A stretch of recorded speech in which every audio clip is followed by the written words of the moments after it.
สบายดีหมู่เพื่อนทุกคนมื้อนี้มารีวิวเกี่ยวกับปืนลมมีตัวนี้เป็น FX เนาะรุ่น2021หรือว่า MC เนาะเป็นทางอะโลกล้อง Discoveryราคาแม่น6,800,000เนาะตัวที่สองนี่เป็น K2 ทางอะโล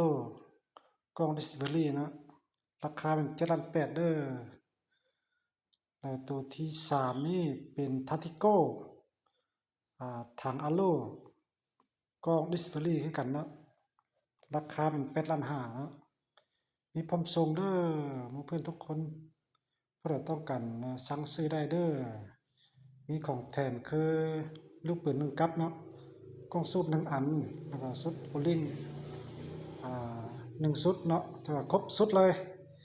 แต่เอาไปฮอตแล้วก็ไปยิงเท่านั้นเนาะผู้ใดต้องการสั่งซื้อได้มีพร้อมส่งทุกเวลาเนาะเบอร์ติดต่อ9373694เป็นเบอร์แอปเนาะเบอร์โทรเป็น91021518ผู้ใดต้องการสั่งซื้อได้เนาะขอเข้าใจ